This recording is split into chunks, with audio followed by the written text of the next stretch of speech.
Bueno, hablábamos anteriormente en la intervención con Facundo González de la recuperación de la actividad económica, datos e indicadores oficiales que mostraban al menos una recuperación durante el primer bimestre del año, pero decíamos, no es homogéneo, no derrama sobre todos los sectores y esto queda evidenciado con las caídas en los niveles de consumo, que particularmente se da en supermercados, en autoservicios, los bienes que ninguno de nosotros podemos dejar de comprar, está cada vez más limitado, está cada vez más acotado, Facu. Exactamente, Maxi. Si le ponemos números, el consumo que todavía no repunta, en el primer trimestre cae un 8,6%. En mes de marzo, comparado con el mismo periodo, el mismo mes del 2024, un 5,4%. El consumo masivo en estas dos grandes bocas de expendio, supermercados y autoservicios. En supermercados cae un poco más, 7%, autoservicios modera esa caída, pero rojo al fin, 3,7%.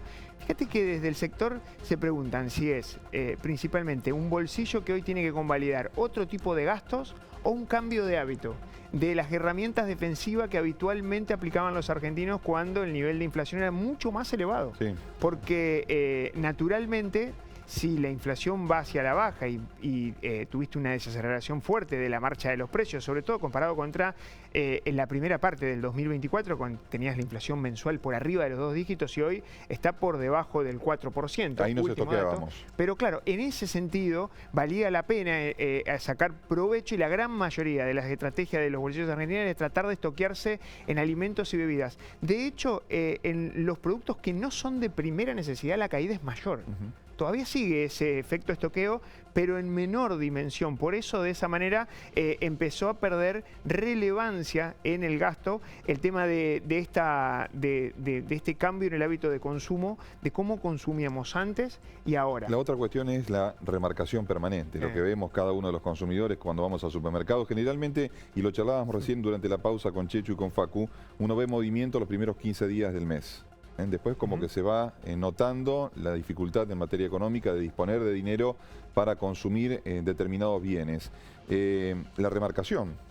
En las últimas horas los supermercados le pidieron a las cadenas mayoristas que no envíen listas con una remarcación superior al 3% porque no las iban a convalidar y porque no las iban a aceptar. Fíjate qué sucedió el lunes inmediatamente después de la salida del cepo en la Argentina, con algunos sectores, principalmente de consumo masivo, no convalidando los aumentos de lista de precios que enviaba en la industria o los que están en el intermedio de la cadena de valor y intermediación de logística, como son los mayoristas. Bueno, eso se vio en la Argentina. Ahora, ¿qué pasa para los pequeños comercios? Porque una cosa es, bueno, la decisión que pueden llegar a tener desde el punto de vista de fortaleza las cámaras empresarias, con lo cual obviamente ahí tenés mayor poder de decisión, pero ¿qué pasa para los pequeños comercios? Algo que migró. Sabemos históricamente que si hay cimbronazos o falta de certidumbre con respecto al mercado de cambios o al dólar, después rápidamente se termina trasladando a los precios. Eso te deteriora también la expectativa.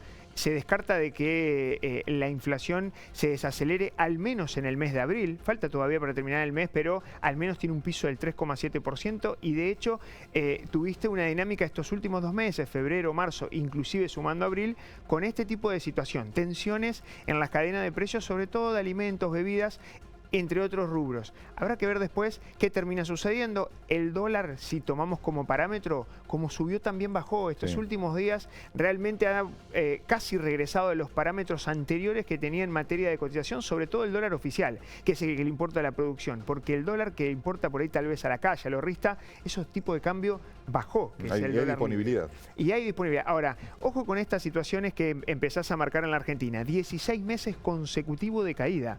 De acuerdo a las estadísticas que hacen seguimiento, son estadísticas privadas en el interior, pero también en las grandes ciudades de la Argentina. Una caída en el primer trimestre, algunos hablan de tendencia y otros, por supuesto, de cambios de hábito. Claro, se estoquea menos el argentino en el supermercado, tiene que convalidar otros gastos, porque no solamente antes el tema de las tarifas que estaban contenidas, el servicio de transporte también, había algunos acuerdos que pisaban el tema de los aumentos, eso hoy no está. Entonces, si se mueve el tablero también de otros productos y bienes indispensables para la vida, evidentemente perdés margen de maniobra para consumir, en este caso, la cuenta en supermercados y autoservicios. También parte de una realidad que tiene que afrontar el bolsillo, que todavía es muy pero muy desafiante. Habrá que ver también cómo se empiezan a definir los sectores salariales de las paritarias, Maxi, que seguramente va a ser una situación muy diferente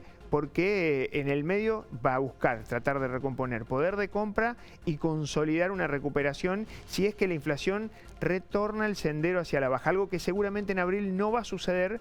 Habrá que ver después si termina con cierta estabilidad el tema de marzo y sobre todo ya pensando en la segunda mitad de este 2025. Un placer como siempre, Facu. Muchas gracias. La seguimos mañana, gracias. Hasta mañana.